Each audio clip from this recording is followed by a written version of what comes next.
about wrong and right. I am Trayvon. This has to stop. Justice for Trayvon? Well, new details emerging seemingly every day, and more this afternoon. In the tragic shooting of 17-year-old Trayvon Martin, and tensions, they are simmering right now. We're going to have the very latest for you, and we'll tell you where this investigation may go from here. And next, a child gets shot down, not even by the police, but by another civilian who thinks he's Rambo. David Paterson, the first African-American governor of New York State, sounding off on the death of Trayvon Martin. Exclusive interview on everything from race in America to how he thinks his successor is doing in Albany. And later, the Constitution matters. The Constitution matters. Obamacare on trial. Today, the final day of arguments and one of the most contentious issues of our time in front of the highest court of the land. How will this all shake out, and what could the consequences be, not just for health care, but of politics in an election year? The fate of Obamacare rests in the hands of the justices. Good evening, everybody, and welcome to RFL. I'm Richard French, and thank you so much for joining us on this Wednesday evening, March 28th, excuse me. And we begin tonight with the latest on the shooting of Trayvon Martin. New details emerging today about those first crucial hours of the investigation and the decision not to press charges against the shooter. Well, we're in first position now with the very latest. Just hours after this howling fight and the gunshot that killed Trayvon Martin, the homicide officer investigating the case recommended that George Zimmerman be brought up on manslaughter charges. But when the officers sent it to the state's attorney, that very night it was reportedly rejected, with a concern that there wasn't enough evidence to convict. A fear later compounded by possible police missteps, including the failure to test Zimmerman that night for drugs or alcohol. Zimmerman claimed self-defense, but that night he spotted Martin, followed him, and he called the police. Are you following him? Yeah. Okay, we don't need you to do that. He then claimed to turn back to go to his truck, and that's when Zimmerman reportedly says Martin confronted him, ultimately punching Zimmerman in the nose, pouncing and slamming his head on the ground. The original police report classified the shooting as an unnecessary killing to prevent an unlawful act, which means police originally thought Martin may have attacked Zimmerman first, something never proven. He sadly missed.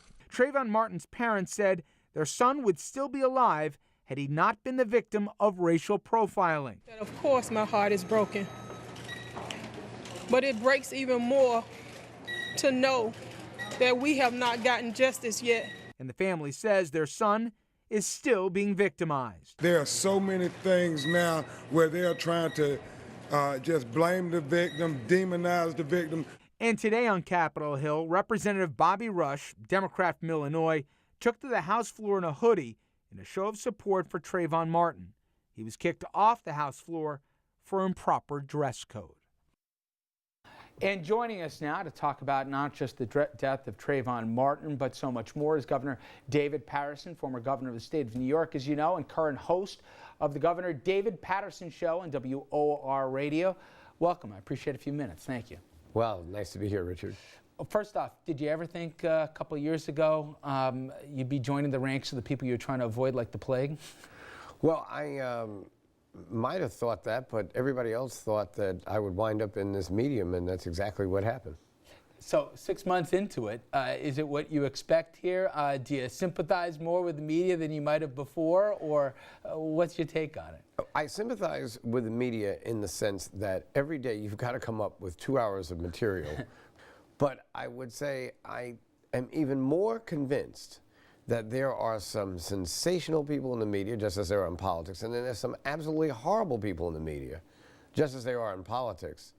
But the media always likes to lecture the other politicians about not casting out our bad apples and can't do it themselves. I think that's more than fair, and I think we could make a little list after the show who would fit those ranks. I want to talk about what I'm sure you've discussed in your program, Trayvon Martin, and I know Not only have you discussed it, but you went and spoke at a rally in Florida. You also donated $2,000 to the family of Trayvon Martin. Do me a favor, talk about it first from the perspective of a black man in America. You've got a son yourself here.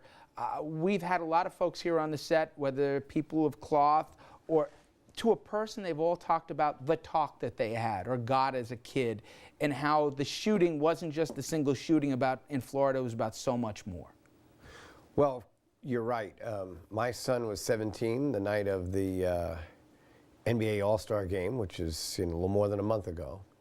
And he went out that night as well. He also didn't come home, and we had to call and, finally found him and got him to come home. So it's a standard problem that you have with 17-year-olds.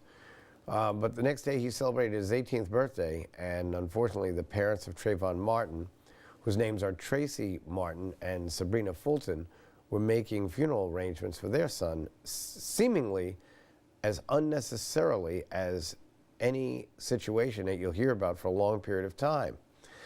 So, my counsel to anyone is that if you're stopped by the police, that the best thing to do is to cooperate. Now, if you actually read what the law compels you to do, it's very little.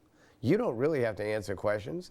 You do not have to be subjected to a frisk unless there is some kind of an active investigation for which you seem to fit the profile of a subject. But you don't know whether that's going to be made up or not. So my view is, when you're under the control of anyone, that the best thing to do is to submit, because things will turn out better that way.